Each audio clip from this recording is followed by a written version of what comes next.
जिसकी बात में है दम, उससे हम बात करेंगे। नाम है सुरेंद्र कौशिक। आप देख रहे हैं इंडिया न्यूज़ 16 में प्रदीप कौशिक। लगातार नगर पालिका चुनाव की हर तरफ बातें चल रही हैं। कोई कहता है रमेश सैनी जीतेगा, कोई कहता है विजेंद्र यादव जीतेगा, कोई कहता है नवीन राव जीतेगा। और एक नई पार्टी महेंद्रगढ़ में आई है, आम आदमी पार्टी। उसमें है भूपेंद्र यादव। कोई कहता है भाई भूपेंद्र गोयल जीतेगा। तो बातचीत लगातार चल रही है और बात करेंगे। पूर्व जिला प्रमुख रह चुके हैं और इनेलो पार्टी से जिला अध्यक्ष हैं, इनसे बातचीत करेंगे चुनाव का जो बिगुल चल रहा है नगर पालिका महेंद्रगढ़ में, उससे रिलेटेड। नमस्कार जी। नमस्कार। कैसे हो? बहुत बढ़िया। तो सबसे बड़ा सवाल तो ये है कि लोगों के बीच में मन में है कि भाई सुरेंद्र कौशिक किसको सपोर्ट करेगा नगर पालिका चुनाव में? देखो, ऐसा है कि इस चुनाव में विजेंद्र मेरा पड़ोसी है, मंडी में रहता है। 27-28 साल से उसकी और मेरी मित्रता है, हमारा एक पारिवारिक संबंध है। दूसरा, हमने अपनी पार्टी का जो समर्थन दिया था वो विजेंद्र यादव को हमने अपना समर्थन दिया था, जिसके बारे में मैं कोई प्रेस कॉन्फ्रेंस नहीं कर पाया था। पर मैं आज आपके माध्यम से कह रहा हूँ कि भाई हमारा जो कैंडिडेट है, हमारा साथी है, वो विजेंद्र है। बताया जाता है कि विजेंद्र जी दान सिंह जी से रिलेशन रखते हैं, तो क्या आगे आने वाले समय में चुनाव जीतते हैं तो क्या वो इनेलो पार्टी ज्वाइन करेंगे? ये चुनाव भाईचारे का चुनाव है। इसमें तो नेशनल पार्टियां लड़ रही हैं जी।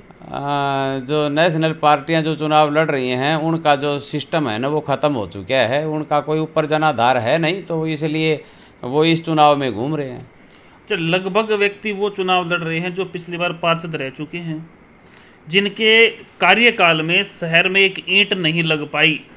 वो फिर से चुनाव मैदान में हैं और कह रहे हैं कि अब की बार विकास होगा। जिन आदमियों ने पीछे चुनाव लड़ा था, जब वोट पड़ेंगे गिनती वाले दिन, उनकी गिनती सैकड़े में नहीं आएगी। लोगों को पता है कि किस प्रकार से क्या हालात, क्या दुर्दशा इन्होंने शहर की थी। लोग सब जानते हैं। और जिसके पास कमल के फूल का निशान है, उसका तो ये समझ लो कि बेड़ा गर्क है। वो जीतने वाला नहीं है बिल्कुल भी, किसी भी कीमत पे। लगातार बड़े बड़े मंत्री, अभी कल ही बात करें, डिप्टी स्पीकर यहाँ आए थे एक प्रोग्राम में, डांस भी उन्होंने किया। तो क्या इतने बड़े बड़े मंत्री नगर पालिका में 200-400 वोट जहाँ पे जीत होती है वहाँ आने चाहिए? अभी तो ये वार्डों में नाच रहे हैं। थोड़े दिन बाद में आप देखना, इनके पास कोई काम बचा नहीं। ये चौरैया पे भी नाचने का काम करेंगे। इनके पास कुछ काम तो है नहीं, बस अब नाचने की। इतने बड़े बड़े आदमी बता रहे हैं अपने आप को, और जो नाच रहे हैं। बताओ, ये भाईचारे का चुनाव है, इसमें क्या तो नाचने की ज़रूरत है, क्या मंत्री बुलाने की ज़रूरत है?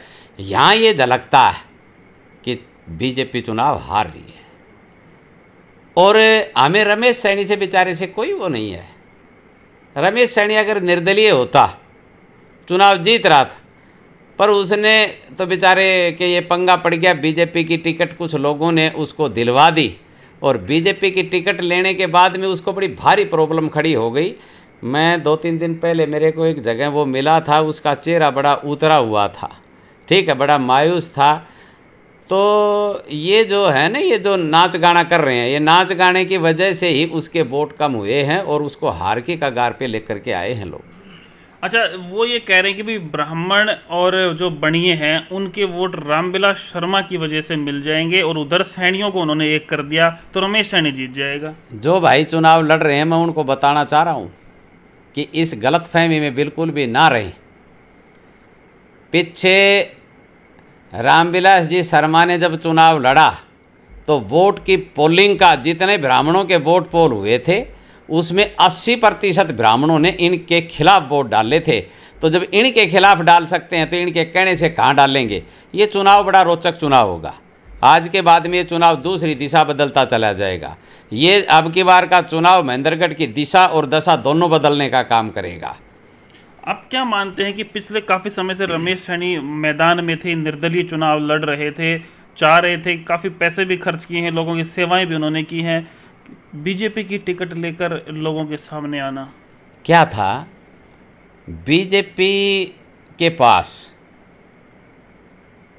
कोई ऐसा उम्मीदवार बीजेपी को लगा नहीं जो कि जीतने वाला हो। परंतु ये बात गलत है। इनको अपने कार्यकर्ता को टिकट देनी चाहिए थी, पर अपनी इज्जत बचाने के लिए कुछ लोगों ने शर्मा जी को लगाया कि रमेश सैनी को आप लेकर के आओ ताकि हमारी इज्जत बच जाए। तो रमेश सैनी को बेचारे को घेर घोट के लेकर के गए थे और वहाँ पटका पहन आया। पटका पहन आने के बाद में उस दिन ये पूरे दिन ये चली कि रमेश जी ने कहा कि भाई मैं कोई टिकट लेने वाला नहीं हूँ। बाद में लोगों के दबाव में आकर के और उन्होंने इस टिकट को लिया। जो आदमी आज जो गलियारों में जो मोहल्लों में डांस कर रहे हैं उनके पास तो बीजेपी का कोई ऐसा कैंडिडेट नहीं था जो कि 500 का आंकड़ा पार कर ले। और अगर उनके अंदर इतनी हिम्मत और वो दर्शाते हैं तो रमेश सैनी को निर्दलीय चुनाव लड़वा करके एक बार उनके जितने भी कार्यकर्ता हैं एक को टिकट दे करके लड़वाए ना, ताकि पता लग जाए बीजेपी को कि बीजेपी का क्या जनाधार है शहर में। अभी सभी वार्डों में लगभग पार्षदों को भी टिकट दी गई है और वहां से तो किसी को अगर 200-300 वोट भी मिल जाए वो जीत जाए। लेकिन जहां भी फूल खिल रहा है, जहां भी फूल के ऊपर इलेक्शन लड़ना है, वहां बताया जा रहा है कि भाई बेड़ा गर्क होने वाला है। लोगों का कहना देखो है क्या है, 5 टिकट तो इनकी फेंके आए थे 15 में से, और बची 10 में से 2 भाईचारे के तौर पे जीतेंगे जिनका मैं नाम नहीं लेऊंगा। कि उनकी क्या है कि भाईचारे में भाई अब की बार ये खेमा चुनाव लड़ेगा, अगली बार ये लड़ेगा, वो इस हिसाब से जीत रहे हैं, नहीं कि बीजेपी के हिसाब से। और बाकी तो बंटाधार सिस्टम है। पिछली बार भी भाजपा की सरकार बनी थी, बंटी जी ने चेयरमैन का इलेक्शन लड़ा था, वो जीत गए थे और रामविलास जी के साथ भी रहे। 5 साल में ईंट भी नहीं लगी शहर में, ईंट उखाड़ और दी गई। 5 साल में भाजपा की सरकार में बंटी चेयरमैन रहा, उसको इनाम के तौर के ऊपर 28 मुकदमे मिले जिनको वो आज भी झेलने का काम कर रहा है। महेंद्रगढ़ में एक बात मेरे को हर आदमी पूछता है कि कौशिक जी अगर रमेश को जिताएंगे तो बंटी वाली बनेगी। सभी के मन में सवाल है ये हर आदमी के मन में सवाल है कि इसको लूटा भी जाएगा, इसके ऊपर मुकदमे भी होंगे, और बंटी जो था वो झेल गया और ये बेचारा क्या करेगा। तो ये एक हर आदमी के दिमाग में ये बात आई हुई है।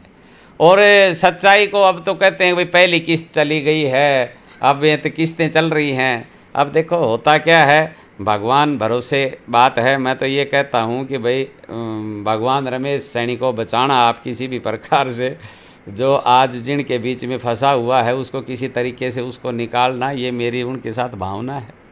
सपोर्ट में है रमेश सैनी? नहीं, मैं सपोर्ट में विजेंद्र यादव, खुला विजेंद्र यादव के सपोर्ट में हूँ। मैं जहाँ कमल का फूल दिखाई देता है वहाँ मैं सपोर्ट में हूँ ही नहीं। वो भाई उनके पास कमल का फूल है, जहाँ कमल का फूल वहाँ हम नहीं। अगर फूल नहीं होता तो फूल नहीं होता तो फिर वो आगे देखते हैं।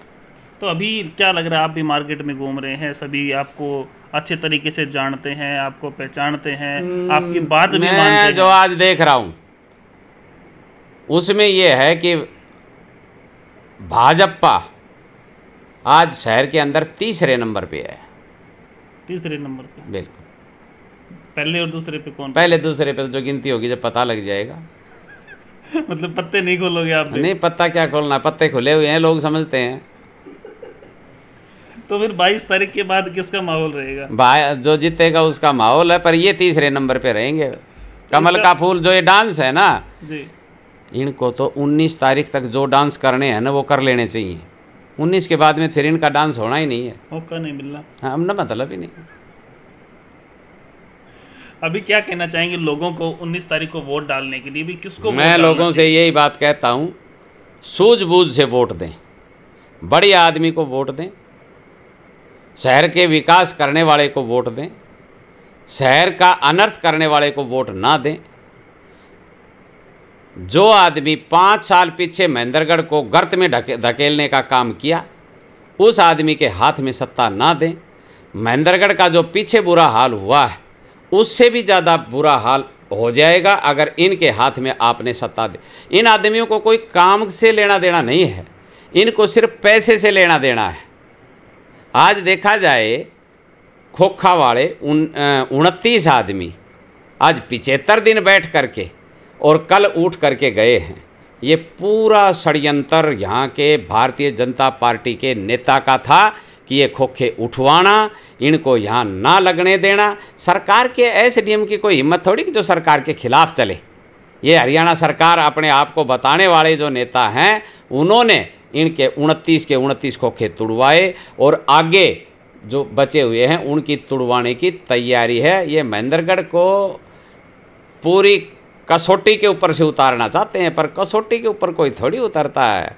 अब ये देखना, 19 तारीख को देख लेना, और उसके बाद में आगे का तो हाल इसी 19 तारीख को पता लग जाएगा कि आगे का तुम्हारा क्या हाल है। अगर इस चुनाव में भाजपा के जो साथी हैं वो नहीं जीत पाए तो सरपंची चुनाव पे भी कोई इफेक्ट पड़ेगा? यूँ ऐसा है कि भाई सरपंची क्या, ये तो पंच भी बनने वाले नहीं हैं। सरपंची तो बहुत बड़ी बात हो गई, इनके तो कोई पंच खड़ा हो जाए वो ही बनने वाला नहीं है। अब इनकी जो टिकट लेकर के आए हैं, कई मेरे पास आए हैं कि दादा हमारी मदद करना, पर हम गलत जगह चले गए, वो तो हम 22 तारीख को छोड़ देंगे उस जगह को, पर आप हमारी मदद कर दो। मैंने कहा यार तुम ये डंडा है ना, ये गलत लिया है, इसलिए अब की बार तो आप विश्राम करो, अगली बार देखेंगे। तो हालात ये है, ये आगे चल करके कोई जिला पार्षद खड़ा करें, कोई पंच खड़ा करें, कुछ भी खड़ा करें, जहाँ पे इनका नाम होगा वहाँ पे तो बंटा धार होगा। एक बात और सामने आई थी कि एक दिन नवीन राव के साथ गाड़ी में आप देखे तो लोग बात बनाते भाई नवीन राव के साथ देंगे। नवीन राव का जो दादा था गंगा सिंह हेडमास्टर साहब, मैं उनसे पाली में पढ़ा हूँ, मेरे पारिवारिक लिंक हैं। पर वो जो गाड़ी में चढ़ा था वो ये है कि आदरणीय श्री राम जी सैनी सभा के प्रधान बने, उनका मेरे पास फ़ोन आया। वो हमारी पार्टी के नेता हैं और हमारी पार्टी से समर्थित परिवार है। उनका मेरे पास फ़ोन आया, मैं वहाँ पे चला गया, हमने उनको बधाई दी। तो हम जब बाज़ार से निकले, वहाँ पे नवीन राव का ऑफिस आता है, नवीन राव का ऑफिस आया, उन्होंने मान सम्मान किया हमारा सभी का, और वो हमारे साथ गाड़ी में चल पड़े। वो एक व्यवहारिकता थी, और उसमें न उन्होंने मेरा से समर्थन मांगा था, न मैंने उनको समर्थन दिया था। वो ऐसी कोई बात नहीं थी, वो सार्वजनिक प्रोग्राम था और उस प्रोग्राम में हम सारे साथ थे। उस गाड़ी में तो ये रमेश सैनी भी बेचारा वहीं खड़ा था, हाँ उसी गाड़ी में खड़ा था। तो मैं भी खड़ा था, नवीन राव भी खड़ा था। तो ये तो क्या है, ये तो भाईचारे में तो हम रहेंगे। वो अपनी अपनी इच्छा है, हम कोई भाईचारे को तोड़ने का काम थोड़ी करते हैं। वो जो गलियारों में डांस कर रहे हैं वो तोड़ने का काम कर रहे हैं भाईचारे को। तो अपना वोट विजेंद्र को, अपना वोट विजेंद्र को, पक्का विजेंद्र। तो बातें आपने सुनी है, क्या कुछ आपको लगता है सटीक बातें हैं या नहीं, आप कमेंट करके बता सकते हैं और उन लोगों तक पहुंचा भी सकते हैं कि क्या कुछ बातें चल रही हैं शहर में। बताया जा रहा है कि रमेश सैनी जीत जाता अगर निर्दलीय होता तो। बीजेपी की टिकट लेने से उसकी हार निश्चित बताई है पूर्व जिला प्रमुख जी ने, और विजेंद्र जी को आगे बताया जा रहा है। लगातार आप नगर पालिका चुनाव से रिलेटेड जो खबरें देख रहे हैं, बने रहें हमारे साथ, देखते रहें इंडिया न्यूज़ 16। नमस्कार, धन्यवाद।